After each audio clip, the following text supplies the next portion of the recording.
Hello दोस्तों, तो इस वीडियो में हम लोग गणित की वर्कशीट सॉल्व करने वाले हैं जो कि कक्षा छठवीं की है और माह फरवरी की है।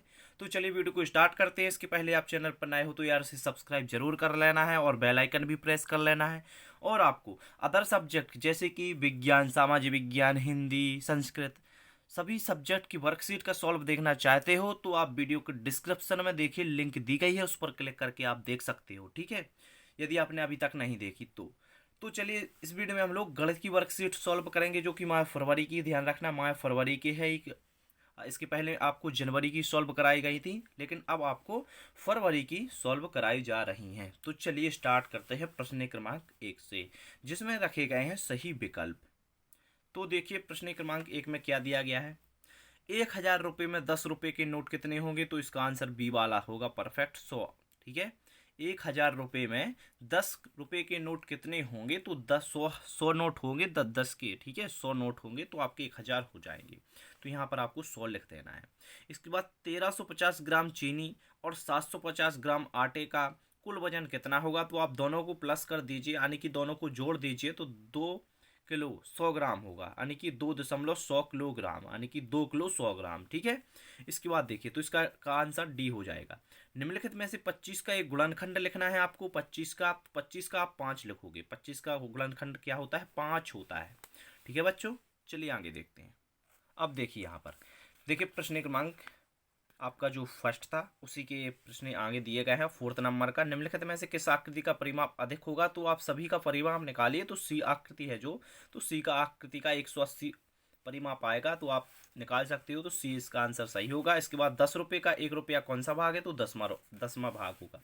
इसके बाद जो सही विकल्प थे, ठीक है, वो कंप्लीट हुए। अब देखिए खाली स्थान, प्रश्न क्रमांक 2 में खाली स्थान दिए गए हैं। तो 5 व 8 का सबसे छोटा साझा गुणक 40 होता है। वृत्त को 5 बराबर भागों में बांटे और प्रत्येक हिस्सा पर वृत्त का 1/5 भाग होगा। और इसके बाद माचिस की डिब्बी की लंबाई 4 सेंटीमीटर है।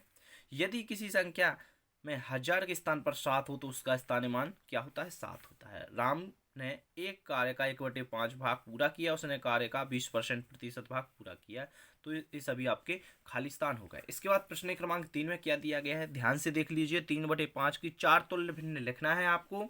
तो इसको आप थोड़ा दिमाग लगाइए, कैसे लिखोगे आप 3/5। तो देखिए कुछ इस प्रकार करना था आपको।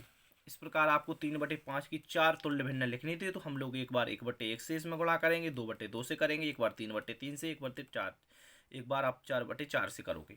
तो इस प्रकार इसको सॉल्व करके आप 4 भिन्न इस प्रकार लिख सकते हो। ठीक है, तो आप जल्दी से लिख लीजिए।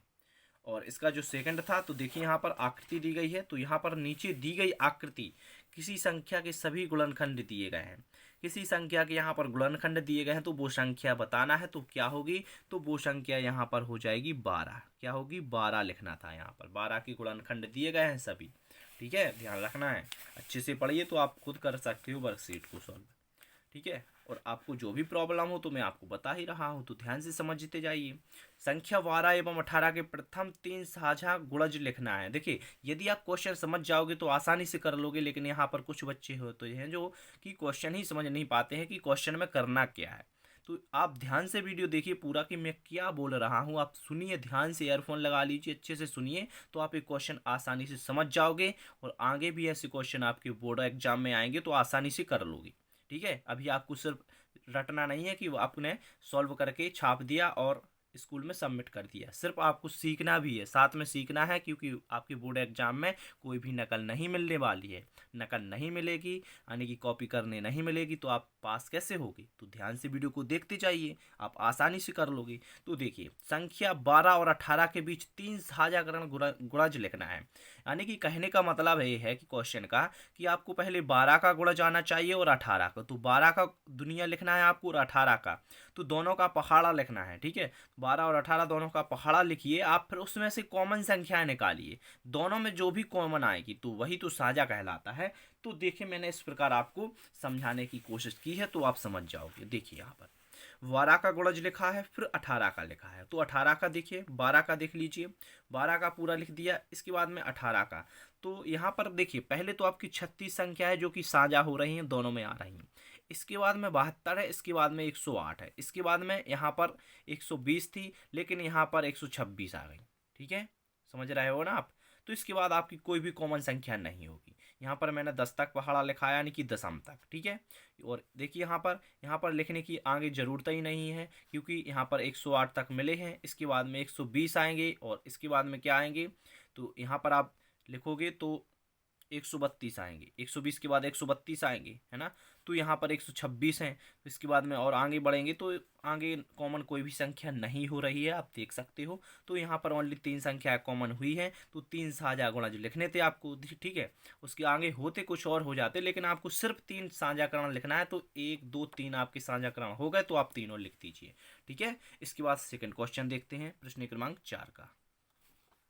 तो देखिए, आप आकृति को ध्यान से देखिए, क्या क्या क्या कहा गया है। इस क्वेश्चन को ध्यान से पढ़ लीजिए। एक दूध बेचने वाले 3 घरों में नीचे बने चित्रानुसार दूध बांटा, उसमें कुल कितना दूध बांटा। तो यहाँ पर देखिए सुबह शाम का हिसाब करके यहाँ पर देखिए दूध बांटा गया है। तो आपको टोटल दूध बताना है। तो देखिए इन सभी जो लीटर में दिया गया है, इन सभी को आप जोड़ देते हो तो आपका टोटल दूध निकल आएगा।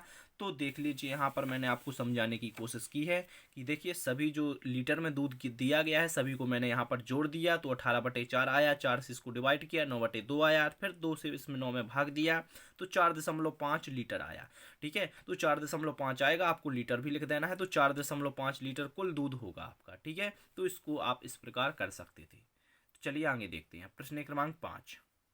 तो उस प्रश्न क्रमांक 5 को ध्यान से समझ लीजिए, आप आसानी से इसको भी कर सकते हो।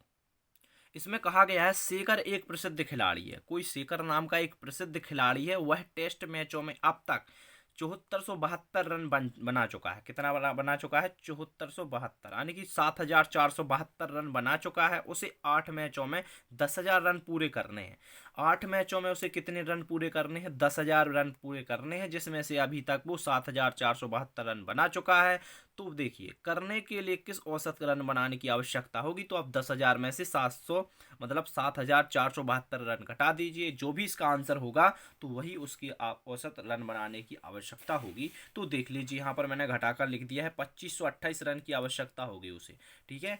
इसके बाद आगे क्वेश्चन जो दिया गया है, प्रश्न क्रमांक 6 को भी ध्यान से देख लीजिए आप। तो इसमें एक आकृति दी गई है, परिमाप बताना है। तो सभी को आपको क्या करना है? जोड़ देना है।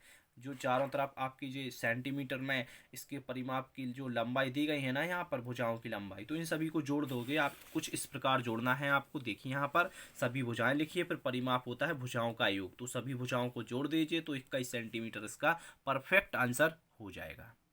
इसके बाद था प्रोजेक्ट कार्य। तो प्रोजेक्ट कार्य को आपको स्वयं करना पड़ता है। देखिए यहाँ पर क्या किया कहा गया है, विद्यार्थी अपने घर या आसपास के परिवेश में कम से कम वर्गाकार या आयताकार वस्तुओं का चयन करके चयनित वस्तुओं की लंबाई चौड़ाई माप कर निम्नलिखित सारणी को प्रयोग करें। तो देखिए, बिस्कुट, पुस्तक, कोई भी आप वस्तु ले लीजिए। तो यहाँ पर बुक, पुस्तक, कुछ में मतलब यहाँ पर लिखना है आपको सिर्फ उसकी चौड़ाई, लंबाई, क्षेत्रफल, परिमाप, उसके अनुसार आपको यहाँ पर जो क्वेश्चन किए गए हैं इनकी आंसर देना था, ठीक है। तो आप लोग आसानी से कर लोगे। तो वीडियो को लाइक कर दीजिए और वीडियो को अपने व्हाट्सएप पर, फेसबुक पर शेयर कर दीजिए जल्दी से जल्दी, ताकि सभी स्टूडेंटों के पास यह वीडियो पहुंच सके, ठीक है। Thank you.